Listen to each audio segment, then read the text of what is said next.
The Great Gatsby, Chapter 1. In my younger and more vulnerable years, my father gave me some advice that I've been turning over in my mind ever since. Whenever you feel like criticizing anyone, he told me, just remember that all people in this world haven't had the advantages that you've had. He didn't say any more, but we've always been unusually communicative in a reserved way, and I understood that he meant a great deal more than that. In consequence, I'm inclined to reserve all judgments, a habit that has opened up many curious natures to me and also made me the victim of not a few veteran bores. So pausing there, our narrator has just said that he reserves judgment. He doesn't judge people, and he makes sure to look at them with all an equal eye. But then he goes on to say that he's a victim of some very boring people that like to talk to him all the time because he doesn't judge them. So we have to question whether our narrator is providing a reliable description of himself in saying that he doesn't judge people. The abnormal mind is quick to detect and attach itself to this quality when it appears in a normal person. And so it came about that in college, I was unjustly accused of being a politician because I was privy to the secret griefs of wild, unknown men. Most of the confidences were unsought. Frequently, I have feigned sleep, preoccupation, or a hostile levity when I realized by some unmistakable sign that an intimate revelation was quivering on the horizon. For the intimate revelations of young men, or at least the terms in which they express them, are usually plagiaristic and marred by obvious suppressions. So right after he says he doesn't judge people, he goes on to judge the people that confide in him, saying they plagiarize the ideas, they're boring, he hates having to listen to them. So very quickly, within just the first page, we have to question our narrator. He's not really that reliable if he can't even really judge himself that well. And he continues, reserving judgment is a matter of infinite hope. I am still a little afraid of missing something if I forget that, as my father snobbishly suggested and I snobbishly repeat, a sense of the fundamental decencies is parceled out unequally at birth. And after boasting this way of my tolerance, I come to the admission that it has a limit.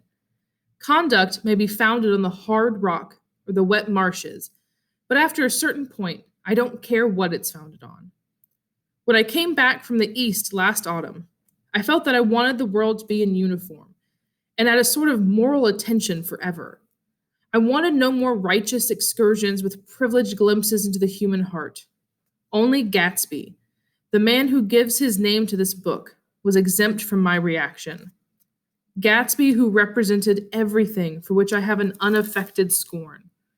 If personality is an unbroken series of successful gestures, then there was something gorgeous about him, some heightened sensitivity to the promises of life, as if he were related to one of those intricate machines that register earthquakes 10,000 miles away. This responsiveness had nothing to do with that flabby impressionability which is dignified under the name of the creative temperament. It was an extraordinary gift for hope, a romantic readiness such as I have never found in any other person, and which it is not likely I shall ever find again. So pausing there, he's just described Gatsby, one of our primary characters, and takes the name of this book. And he says that last fall is when he last left him and last saw him. And he just spent a good chunk of a paragraph bragging about how much he adores Gatsby. He is awesome in the real sense of the definition of that word, that he responds to you, he understands people, he truly listens, he's a magnificent man. So this guy has a bit of a bro crush on his friend Gatsby, and he's just expounding how amazing Gatsby is. And remember, as much as he's bragging about Gatsby here, we can't totally trust him. So we have to question all of his descriptions of people, because again, if he can't describe himself, how can we trust these descriptions? So we really have to pay attention to the actions of our characters to get a true glimpse into who they are. So he continues, no, Gatsby turned all right at the end. It is what preyed on Gatsby, what foul dust floated in the wake of his dreams that temporarily closed out my interest in the abortive sorrows and short-winded elations of men. My family have been prominent, well-to-do people in this middle western city for 3 generations. The Carraways are something of a clan, and we have a tradition that we're descended from the Dukes of Buccleuch. But the actual founder of my line was my grandfather's brother, who came here in 51, sent as substitutes to the Civil War, and started the wholesale hardware business that my father carries on today. So he's just told us that he's partially old money, okay? That he has this social standings where we talked about with our 1920s history and background. He has this social standing that his family has status already.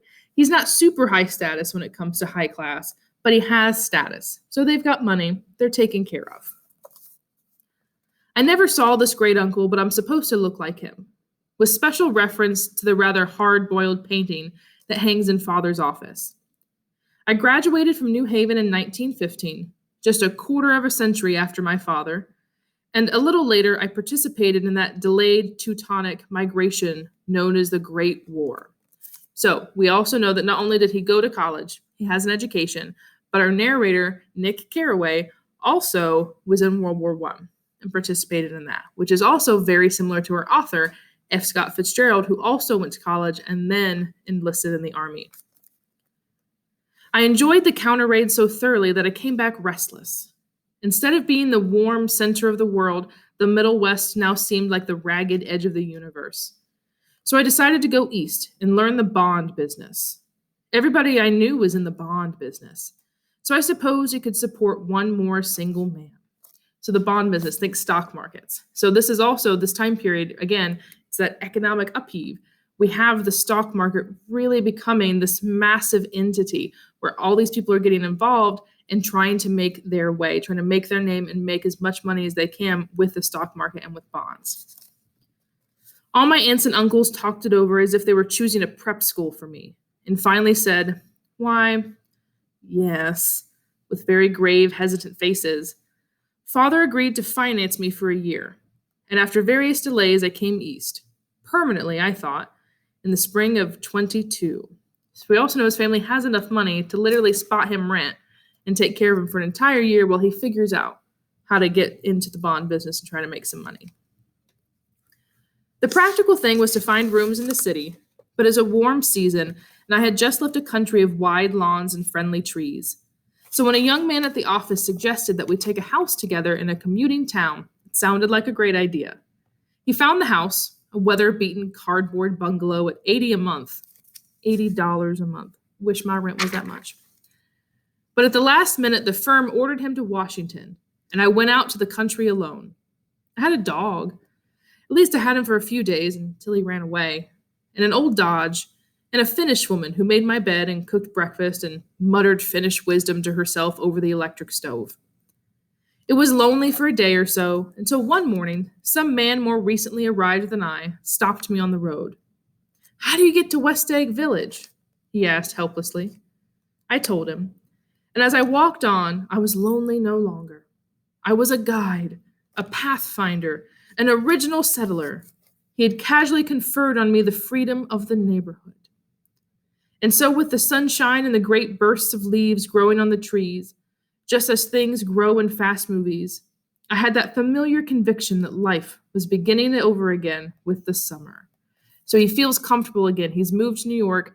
He finally has moved in. He feels comfortable enough to give people directions. He feels connected to the land, although he's exaggerating quite a bit on how amazing he is at just giving some directions here. But he feels like he's starting a new chapter in his life.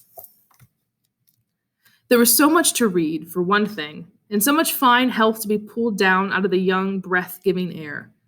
I brought a dozen volumes on banking and credit and investment securities, and they stood on my shelf in red and gold like new money from the mint, promising to unfold the shining secrets that only Midas and Morgan and Mycenius knew. And I had the high intention of reading many other books besides. I was rather literary in college. One year, I wrote a series of very solemn and obvious editorials for the Yale News. And now I was going to bring back all such things into my life and become again that most limited of all specialists, the well-rounded man. This isn't just an epigram. Life is much more successfully looked at from a single window, after all. It was a matter of chance that I should have rented a house in one of the strangest communities in North America. It was on that slender, righteous island which extends itself due east of New York, and where there are, among other natural curiosities, two unusual formations of land.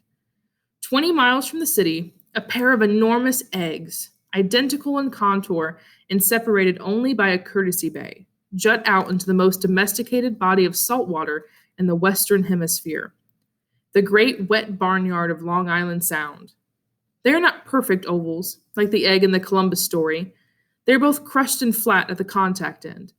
But their physical resemblance must be a source of perpetual confusion to the gulls that fly overhead.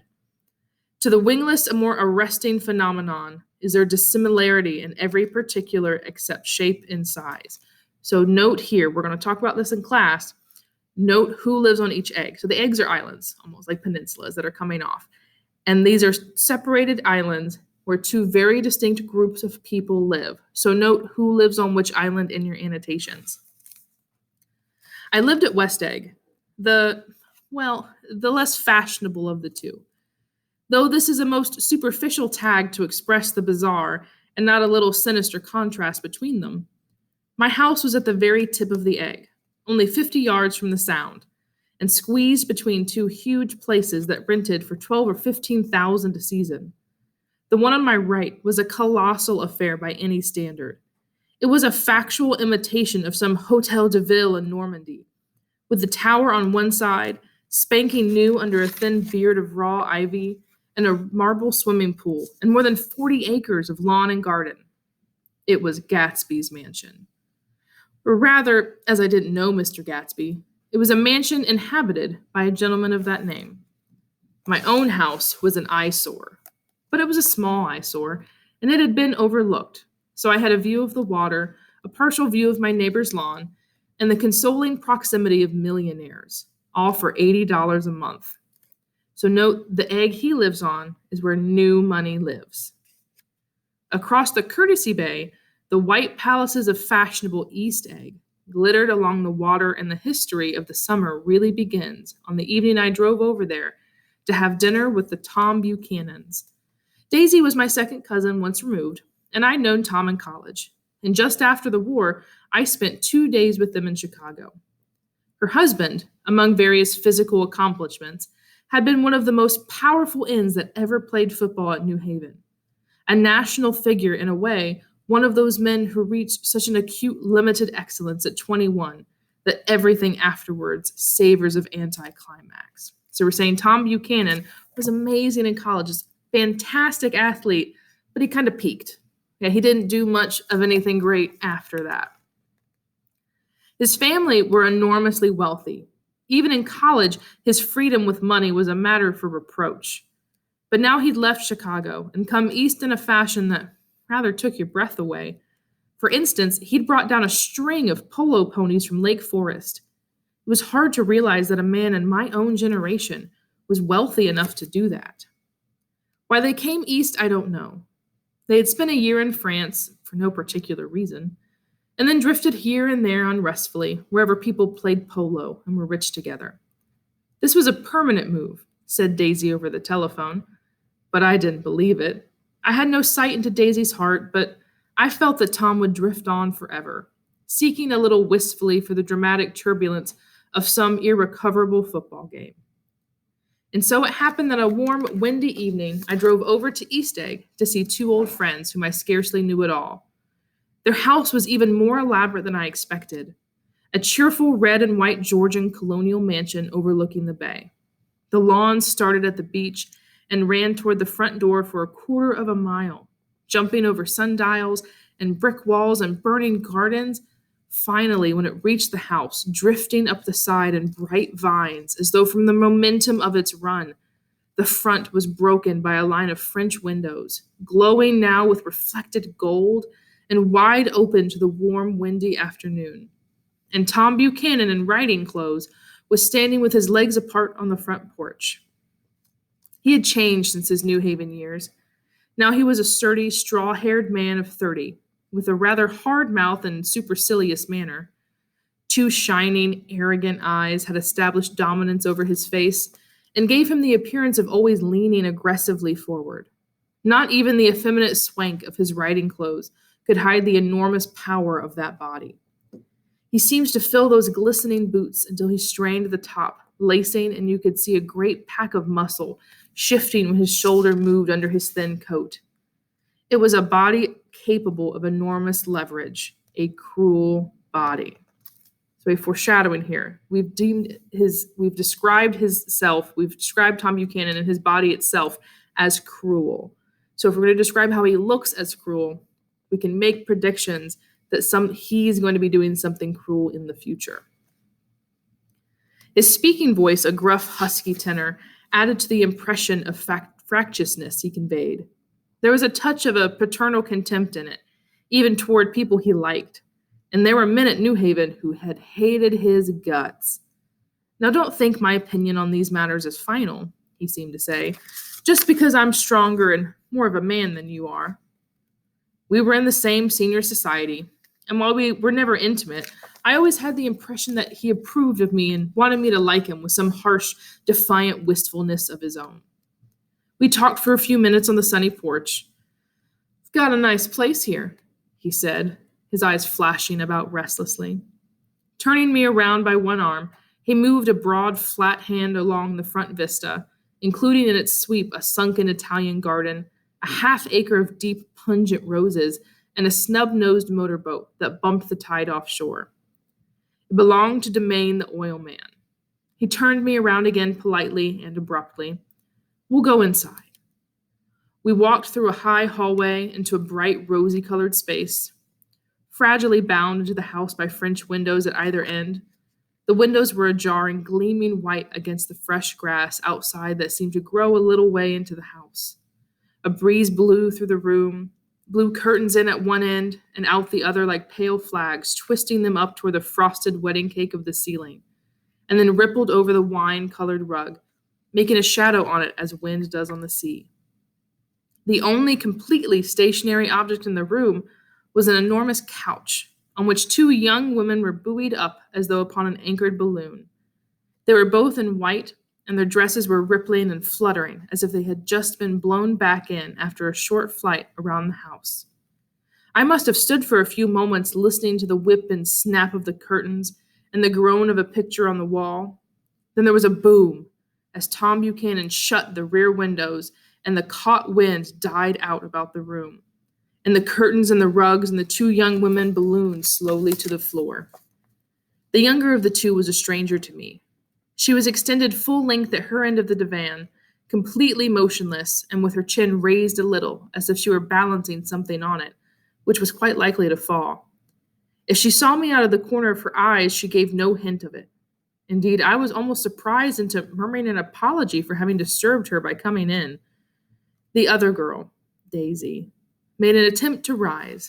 She leaned slightly forward with a conscientious expression. Then she laughed, an absurd, charming little laugh, and I laughed too, and came forward into the room. "I'm paralyzed with happiness," she laughed again, as if she said something very witty, and held my hand for a moment, looking up into my face, promising that there was no one in the world she so much wanted to see. That was a way she had. She hinted in a murmur that the surname of the balancing girl was Baker. I've heard it said that Daisy's murmur was only to make people lean toward her, an irrelevant criticism that made it no less charming. At any rate, Miss Baker's lips fluttered, she nodded at me almost imperceptibly, and then quickly tipped her head back again. The object she was balancing and had obviously tottered a little, and given her something of a fright. Again, a sort of apology arose to my lips. Almost any exhibition of complete self-sufficiency draws a stunned tribute from me. I looked back at my cousin, who began to ask me questions in her low, thrilling voice. It was the kind of voice that the ears follow up and down, as if each speech is an arrangement of notes that will never be played again. Her face was sad and lovely, with bright things in it, bright eyes and a bright, passionate mouth. But there was an excitement in her voice that men who cared for her found difficult to forget, a singing compulsion, a whispered listen, a promise that she had done gay, exciting things just a while since, and that there were gay, exciting things hovering in the next hour. I told her how I stopped off in Chicago for a day on my way east, and how a dozen people had sent their love through me. "Do they miss me?" she cried ecstatically.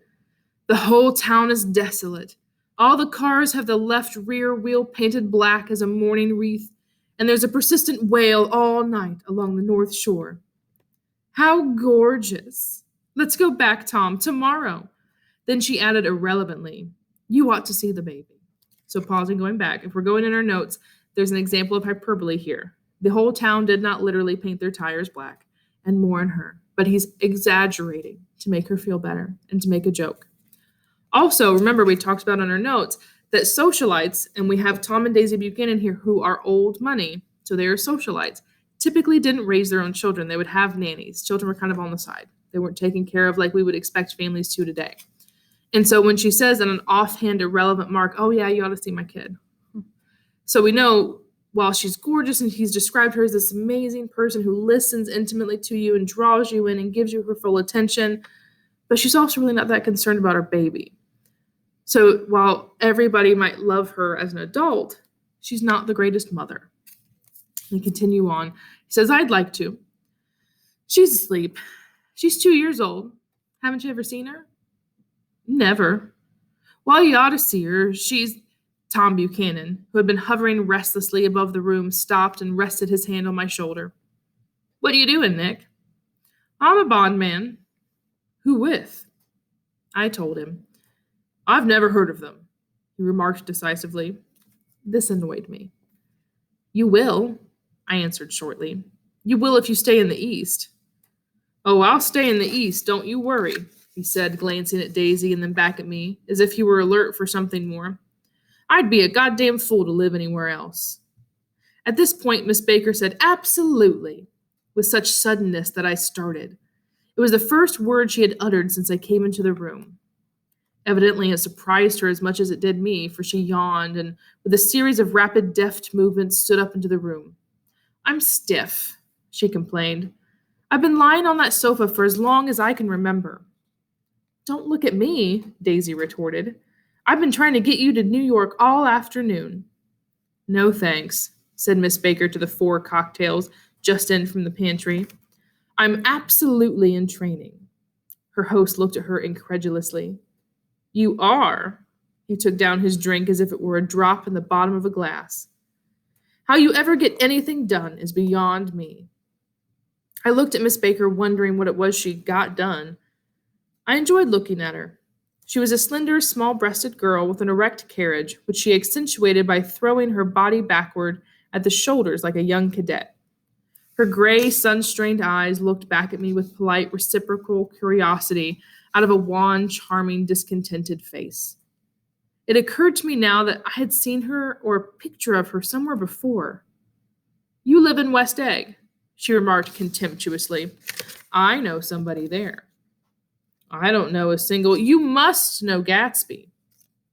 Gatsby? Demanded Daisy. What Gatsby? Before I could reply that he was my neighbor, dinner was announced. Wedging his tense arm imperatively under mine, Tom Buchanan compelled me from the room as though he were moving a checker to another square. Slenderly, languidly, their hands set lightly on their hips, the 2 young women preceded us out onto a rosy-colored porch, open toward the sunset, where 4 candles flickered on the table in the diminished wind. Why candles? Objected Daisy, frowning. She snapped them out with her fingers. In 2 weeks, it'll be the longest day in the year. She looked at us all radiantly. Do you always watch for the longest day of the year and then miss it? I always watch for the longest day in the year and then miss it. We ought to plan something, yawned Miss Baker, sitting down at the table as if she were getting into bed. All right, said Daisy. What'll we plan? She turned to me helplessly. What do people plan? Before I could answer, her eyes fastened with an odd expression on her little finger. Look, she complained. I heard it. We all looked. The knuckle was black and blue. You did it, Tom, she said accusingly. I know you didn't mean to, but you did do it. That's what I get for marrying a brute of a man. A great big hulking physical specimen of a— I hate that word hulking, objected Tom crossly. Even in kidding. Hulking, insisted Daisy. So pausing there, we know more about Tom now through his actions. We know that he's hurt Daisy's finger in some fashion, So his cruel body description is definitely fitting who he is as a person. He's cruel in his behavior to his wife. Sometimes she and Miss Baker talked all at once, unobtrusively and with a bantering inconsequence that was never quite chatter, that was cool as their white dresses and their impersonal eyes in the absence of all desire.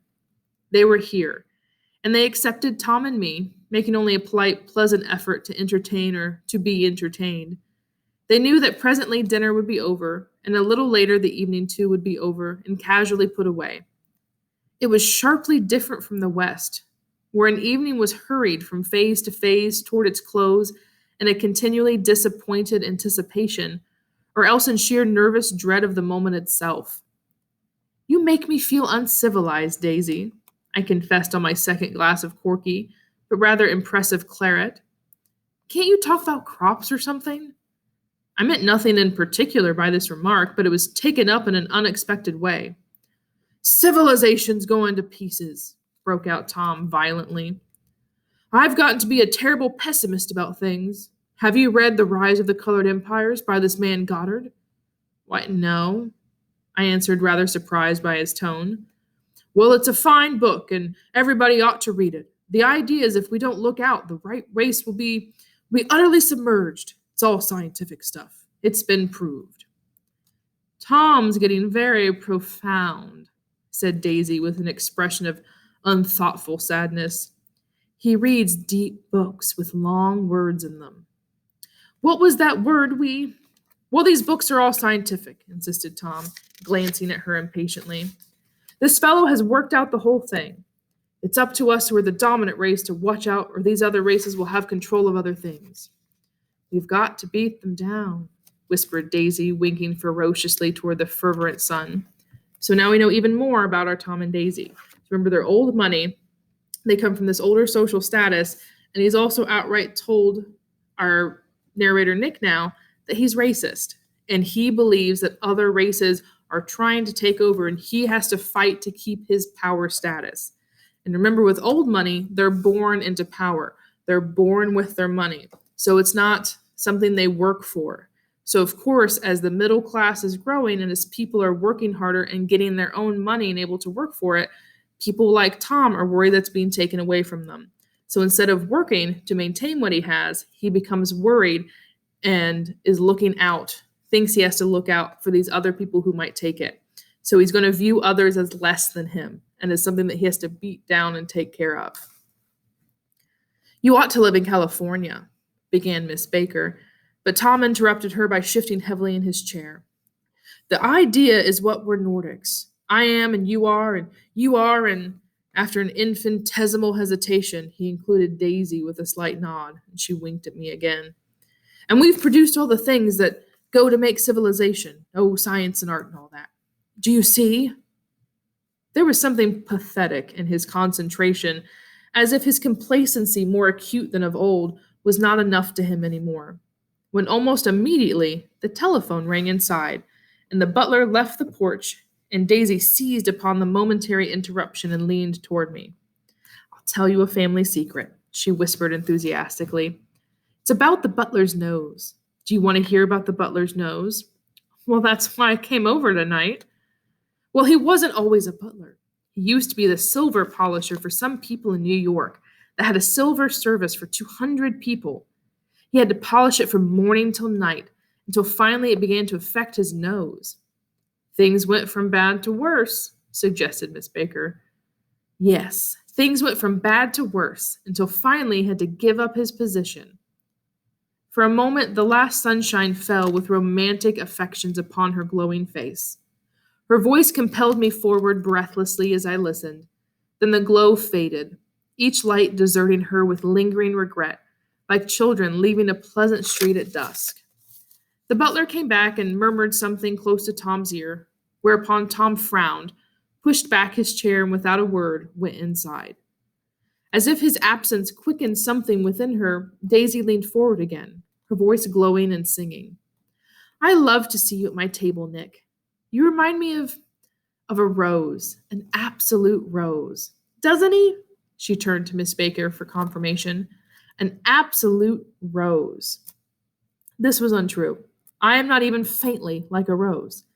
She was only extemporizing, but a stirring warmth flowed from her, as if her heart was trying to come out to you concealed in one of those breathless, thrilling words.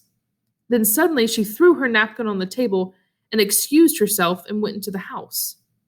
Miss Baker and I exchanged a short glance, consciously devoid of meaning. I was about to speak when she sat up alertly and said, "Shh," in a warning voice. A subdued, impassioned murmur was audible in the room beyond, and Miss Baker leaned forward, unashamed, trying to hear. The murmur trembled on the verge of coherence, sank down, mounted excitedly, and then ceased altogether. "This Mr. Gatsby you spoke of is my neighbor," I said. "Don't talk. I want to hear what happens." "Is something happening?" I inquired innocently. "You mean to say you don't know?" said Miss Baker, honestly surprised. "I thought everybody knew." "I don't." "Why," she said hesitantly, "Tom's got some woman in New York." "Got some woman?" I repeated blankly. Miss Baker nodded. "She might have the decency not to telephone him at dinner time, don't you think?" Almost before I had grasped her meaning, there was the flutter of a dress and the crunch of leather boots, and Tom and Daisy were back at the table. "It couldn't be helped," cried Daisy with tense gaiety. She sat down, glanced searchingly at Miss Baker, and then at me, and continued. "I looked outdoors for a minute, and it's a very romantic outdoors. There's a bird on the lawn that I think must be a nightingale come over on the Cunard or White Star Line. He's singing away," her voice sang. "It's romantic, isn't it, Tom?"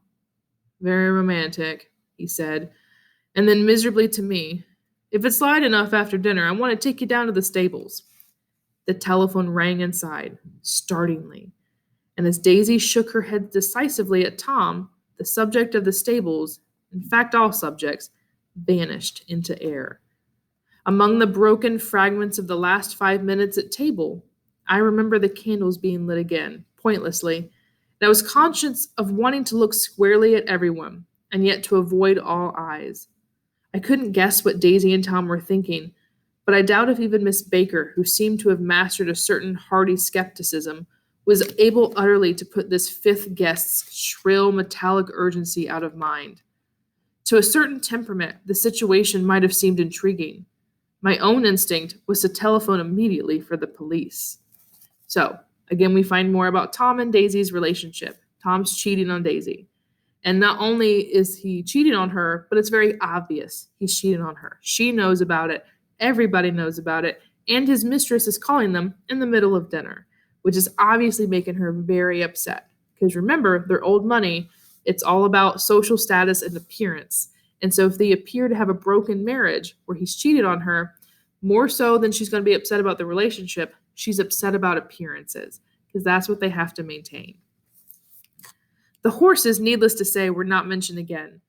Tom and Miss Baker, with several feet of twilight between them, strolled back into the library, as if to a vigil beside a perfectly tangible body. While trying to look pleasantly interested and a little deaf, I followed Daisy around a chain of connecting verandas to the porch in front. In its deep gloom, we sat down side by side on a wickered settee. Daisy took her face in her hands, as if feeling its lovely shape, and her eyes moved gradually out into the velvet dusk. I saw that turbulent emotions possessed her, so I asked her what I thought would be some sedative questions about her little girl. "We don't know each other very well, Nick," she said suddenly. "If we are cousins, you didn't come to my wedding." "I wasn't back from the war." "That's true." She hesitated. "Well, I've had a very bad time, Nick, and I'm pretty cynical about everything." Evidently, she had reason to be. I waited, but she didn't say any more. After a moment, I returned rather feebly to the subject of her daughter. "I suppose she talks, eats, and everything." "Oh, yes." She looked at me absently. "Listen, Nick, let me tell you what I said when she was born. Would you like to hear?" "Very much." "It'll show you how I've gotten to feel about things. Well, she was less than an hour old, and Tom was God knows where. I woke up out of the ether with an utterly abandoned feeling and asked the nurse right away if it was a boy or a girl. She told me it was a girl. So I turned my head away and wept. All right, I said. I'm glad it's a girl, and I hope she'll be a fool. It's the best thing a girl can be in this world. A beautiful little fool. So when you pause right now in your annotations and think about what you think that quote means. Why does she want her daughter to be a fool and to be naive in this world? You see, I think everything's terrible anyhow, she said. She went on in a convinced way. Everybody thinks so. The most advanced people. And I know. I've been everywhere and seen everything and done everything. Her eyes flashed around her in a defiant way, rather like Tom's, and she laughed with thrilling scorn. Excuse me. Sophisticated. God, I'm so sophisticated. The instant her voice broke off. Excuse me. Okay, sorry about that. Had to go drink water. The instant her voice broke off, ceasing to compel my attention, my belief. I felt the basic insincerity of what she had said. It made me uneasy. As the whole evening had been a trick of some sort to exact a contributory emotion from me. I waited, and sure enough, in a moment she looked at me with an absolute smirk on her lovely face, as if she had asserted her membership in a rather distinguished secret society to which she and Tom belonged. Inside, the crimson room bloomed with light. Tom and Miss Baker sat at either end of the long couch, and she read aloud to him from the Saturday Evening Post, the words murmurous and unafflicted running together in a soothing tune. The lamplight, bright on his boots and dull on the autumn leaf yellow of her hair, glinted along the paper as she turned a page with a flutter of slender muscles in her arms. When we came in, she held us silent for a moment with a lifted hand. To be continued, she said, tossing the magazine on the table, in our very next issue. Her body asserted itself with a restless movement of her knees, and she stood up. 10 o'clock, she remarked, apparently finding the time on the ceiling. Time for this good girl to go to bed. Jordan's going to play in the tournament tomorrow, explained Daisy, over at Westchester. Oh, you're Jordan Baker. I knew now why her face was familiar. Its pleasing, contemptuous expression had looked out at me from many rotograve pictures of the sporting life at Asheville and Hot Springs and Palm Beach. I had heard some story of her, too, a critical, unpleasant story. But what it was I had forgotten long ago. Good night, she said softly. Wake me at 8, won't you? If you'll get up. I will. Good night, Mr. Carraway. See you anon. Of course you will, confirmed Daisy. In fact, I think I'll arrange a marriage. Come over often, Nick, and I'll sort of fling you two together. You know, lock you up accidentally in linen closets and push you out to sea in a boat, and all sorts of that thing. Good night, called Miss Baker from the stairs. I haven't heard a word. She's a nice girl, said Tom after a moment. They oughtn't to let her run around the country this way. Who oughtn't to? Inquired Daisy coldly. Her family. Her family is one aunt, about 1,000 years old. Besides, Nick's going to look after her, aren't you, Nick? She's going to spend lots of weekends out here this summer. I think the home influence will be very good for her. Daisy and Tom looked at each other for a moment in silence. Is she from New York? I said quickly. From Louisville. Our white girlhood was passed together here. Our beautiful white. Do you give Nick a little heart-to-heart talk on the veranda? Demanded Tom suddenly. Did I? She looked at me. I can't seem to remember, but I think we talked about the Nordic races. Yes, I'm sure we did. It sort of crept up on us first thing you know. Don't believe everything you hear, Nick, he advised me. I said lightly that I had heard nothing at all, and a few minutes later I got up to go home. They came to the door with me and stood side by side in a cheerful square of light. As I started my motor, Daisy preemptively called, Wait! I forgot to ask you something, and it's important. We heard you were engaged to a girl out west. That's right, corroborated Tom kindly. We heard that you were engaged. It's a libel, I'm too poor. But we heard it, insisted Daisy, surprising me by opening up again in a flower-like way. We heard it from 3 people, so it must be true. Of course, I knew what they were referring to, but I wasn't even vaguely engaged. The fact that gossip had published the banns was one of the reasons I had come east. You can't stop going with an old friend on account of rumors, and on the other hand, I had no intention of being rumored into marriage. Their interest rather touched me and made them less remotely rich. Nevertheless, I was confused and a little disgusted as I drove away. It seemed to me that the thing for Daisy to do was to rush out of the house, child in arms, but apparently there was no such intentions in her head. As for Tom, the fact that he had some woman in New York was really less surprising than that he had been depressed by a book. Something was making him nibble at the edge of stale ideas, as if his sturdy physical egotism no longer nourished his peremptory heart. Already it was deep summer on roadhouse roofs, and in front of wayside garages were new red gas pumps set out in pools of light. And when I reached my estate at West Egg, I ran the car under its shed and sat for a while on an abandoned grass roller in the yard. The wind had blown off, leaving a loud, bright night with wings beating in the trees and a persistent organ sound as the full bellows of the earth blew the frogs full of life. The silhouette of a moving cat wavered across the moonlight, and turning my head to watch it, I saw that I was not alone. 50 feet away, a figure had emerged from the shadow of my neighbor's mansion and was standing with his hands in his pockets, regarding the silver pepper of the stars. Something in his leisurely movements and the secure position of his feet upon the lawn suggested that it was Mr. Gatsby himself, come out to determine what share was his of our local heavens. I decided to call to him.